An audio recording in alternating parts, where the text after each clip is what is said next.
नमस्कार, मैं वीरेश ठाकुर हार्दिक अभिनंदन करता हूं एचपी शिक्षा चैनल पर। तो अभी रूबरू हुए आपके समक्ष हिमाचल प्रदेश की सुबह की ताज़ा खबरों के साथ।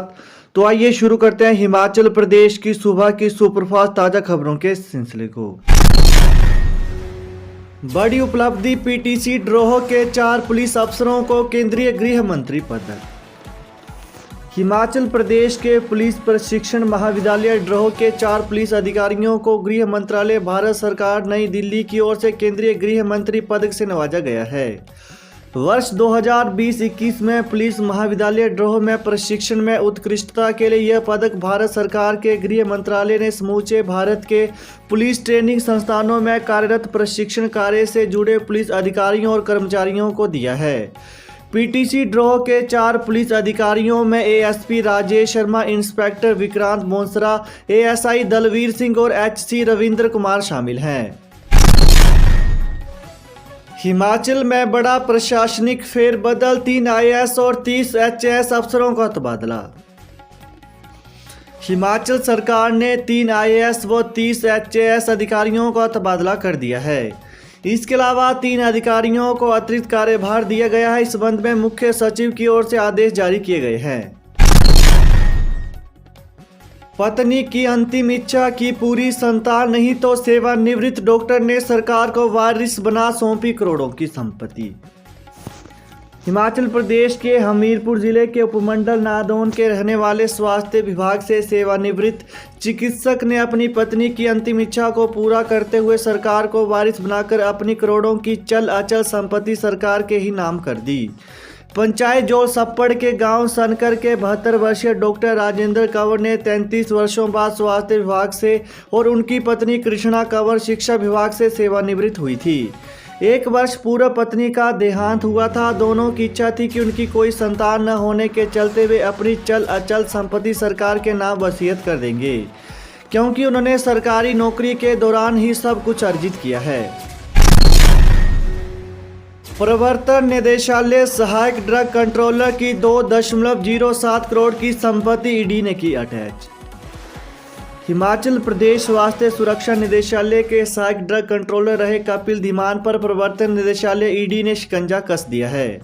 भ्रष्टाचार के आरोप में घिरे धीमान के खिलाफ धन संशोधन कानून के तहत कार्रवाई करते हुए ईडी ने 2.07 करोड़ की चल अचल संपत्ति अटैच कर ली है। सूत्रों के अनुसार एजेंसी ने यह कार्रवाई धीमान द्वारा काले धन के जरिए अर्जित की गई संपत्तियों की जानकारी के आधार पर की है। सीयू कैंपस की एफसीए अनुमति के लिए 1 हफ्ते में भेजा जाएगा मामला। केंद्रीय विश्वविद्यालय के कुलपति प्रोफेसर सत्यप्रकाश बंसल ने कहा कि जंदरांगल में बनने वाले विश्वविद्यालय परिसर के लिए आवंटित वन भूमि की एफसीए अनुमति के लिए मामला 1 सप्ताह के भीतर भेजा जाएगा। कैंपस के लिए आवंटित गैर वन भूमि पर निर्माण संबंधी जो कुछ आपत्तियां थी वे दूर कर ली गई है। कोरोना एनआईटी के 23 विद्यार्थियों समेत 1417 नए पॉजिटिव मरीज, 6 महीने के शिशु की मौत। हिमाचल प्रदेश में कोरोना सक्रिय मामलों का आंकड़ा बढ़ता ही जा रहा है। गुरुवार को प्रदेश में कोरोना के 1417 नए लोग संक्रमित पाए गए हैं। इससे कोरोना सक्रिय मामलों का आंकड़ा 8115 पहुंच गया। जिला सिरमौर में 6 महीने के कोरोना संक्रमित शिशु की मौत हो गई है। इससे मौत का आंकड़ा भी बढ़कर 3871 हो गया। हिमाचल में स्वास्थ्य विभाग ने सैंपल लेने की संख्या बढ़ा दी है। वहीं गुरुवार को 12,320 लोगों के सैंपल लिए गए। इसके अलावा बात करें तो गुरुवार को एनआईटी के 23 विद्यार्थियों, केंद्रीय विद्यालय हमीरपुर के प्रधानाचार्य की रिपोर्ट भी पॉजिटिव पाई गई। एनआईटी में अब तक 300 से अधिक विद्यार्थी कोरोना संक्रमित पाए जा चुके हैं। नई शिक्षा नीति पाठ्यक्रम में बदलाव का मसौदा अप्रैल तक होगा तैयार। नई शिक्षा नीति के तहत सत्र 2023 में नर्सरी से जमा 2 तक पाठ्यक्रम में बदलाव किया जाएगा। पाठ्यक्रम तैयार करने के लिए 3 स्तर पर कार्य चल रहा है। प्रथम चरण में प्रदेश के सभी जिला डाइट 4 पोजीशन पेपर पर कार्य कर रही है।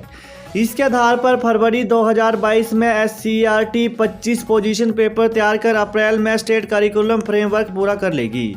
इसके बाद national council for education and training state curriculum के आधार पर एनसीएफ तैयार करेगी। इस आधार पर पाठ्यक्रम तैयार किया जाएगा। कोविड के बीच नई शिक्षा नीति के तहत पाठ्यक्रम में बदलाव करने का मुख्य उद्देश्य विद्यार्थियों की रट्टा शिक्षा खत्म करना है। स्कूल शिक्षा बोर्ड का फैसला, वोकेशनल अध्यापक करेंगे उत्तर पुस्तिकाओं का मूल्यांकन। वोकेशनल विषयों की उत्तर पुस्तिकाओं का मूल्यांकन अब स्कूलों में तैनात वोकेशनल अध्यापक भी कर सकेंगे। हिमाचल प्रदेश स्कूल शिक्षा बोर्ड ने यह फैसला मूल्यांकन के लिए निर्धारित नियम के अनुसार अध्यापन अनुभव प्राप्त अध्यापक न मिलने पर लिया है। प्रदेश के स्कूलों में हर वर्ष नए वोकेशनल विषय शुरू किए जा रहे हैं। इन विषयों की उत्तर पुस्तिकाओं का मूल्यांकन करवाने के लिए रखी गई करीब 10 वर्ष अनुभव की शर्त पूरी नहीं हो रही थी। ऐसे कई विषय हैं जिन्हें शुरू हुए अभी 2 से 3 साल ही हुए हैं। ऐसे में बोर्ड ने उन सभी अध्यापकों को मूल्यांकन के लिए उनकी नियुक्ति की तिथि से ही पात्र मान लिया है। नौकरी का मौका, आर्मी पब्लिक स्कूलों में 8000 शिक्षकों की होगी भर्ती।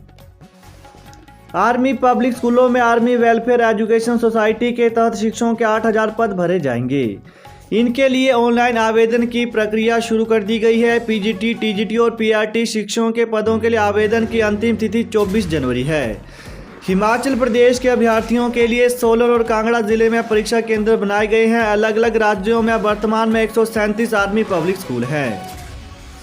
वहीं अभ्यर्थियों को एडमिट कार्ड 10 जनवरी को जारी किए जाएंगे तथा 19 और 20 फरवरी को प्रारंभिक परीक्षा ली जाएगी। इसका परिणाम 28 फरवरी को निकलेगा। आर्मी वेलफेयर एजुकेशन सोसाइटी ने प्रारंभिक परीक्षा के लिए देश भर में 70 परीक्षा केंद्र बनाए हैं। वहीं अधिक जानकारी आर्मी वेलफेयर पब्लिक स्कूल की वेबसाइट www.awesindia.com से ली जा सकती है। अनुबंध कर्मियों को बेसिक का 60% वेतन, सरकार का फैसला। हिमाचल में अनुबंध कर्मचारियों के लिए सैलरी का रिवीजन हो गया है। रेगुलर कर्मचारियों के लिए नए वेतन लागू होने के बाद कॉन्ट्रैक्ट कर्मचारियों के लिए भी सैलरी का स्ट्रक्चर बदला है। यह सरकार को इसलिए करना पड़ा क्योंकि नए वेतन आयोग में पे बैंड और ग्रेड पे का सिस्टम खत्म हो गया है। गुरुवार को अतिरिक्त मुख्य सचिव फाइनेंस प्रबोध सक्सेना की ओर से जारी आदेशों के अनुसार अनुबंध कर्मचारियों को अब नए पे रिवीजन के पे मैट्रिक्स के फर्स्ट सेल का 60% वेतन मिलेगा। यानी बेसिक का 60% अब इनकी सैलरी होगी। नया वेतन 1 जनवरी 2022 से लागू किया जाएगा। वहीं इस प्रकार से मिलेगा नया वेतन। टीजीटी का वेतन 19,300 रुपये पुराना था, जिसे बढ़ाकर 22,860 रुपये किया गया है। वहीं C&B का 18,300 रुपये पुराना वेतन था, जो नया वेतनमान 21,360 निर्धारित किया गया है। वहीं लेक्चरर का 19,900 से बढ़ाकर 25,800 रुपये नया वेतनमान किया गया है। इंतजार भी किया और मिला ठेंगा, नए वेतनमान पर प्रदेश पदोन्नत स्कूल प्रवक्ता संघ में गुस्सा। हिमाचल प्रदेश पदोन्नत स्कूल प्रवक्ता संघ ने पंजाब वेतन आयोग की सिफारिशों को प्रदेश में तोड़ मरोड़ कर लागू करने पर गहरा रोष व्यक्त किया है।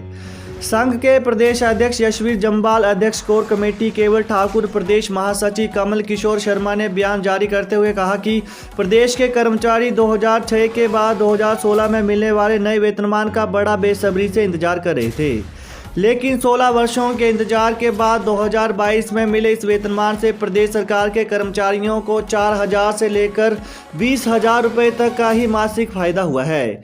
यदि प्रदेश सरकार ने वेतनमान अपने हिसाब से ही निर्धारित करने थे तो पंजाब वेतन आयोग की सिफारिशों का इतने वर्षों इंतजार क्यों किया गया इस वेतनमान में, जहां बहुत सी विसंगतियां हैं। तो यही थी हिमाचल प्रदेश की सुबह की ताज़ा खबरें। तो हिमाचल प्रदेश की लेटेस्ट नोटिफिकेशन और अपडेट्स को पाने के लिए चैनल को जरूर सब्सक्राइब करें। Thanks for watching. जय हिंद, जय हिमाचल।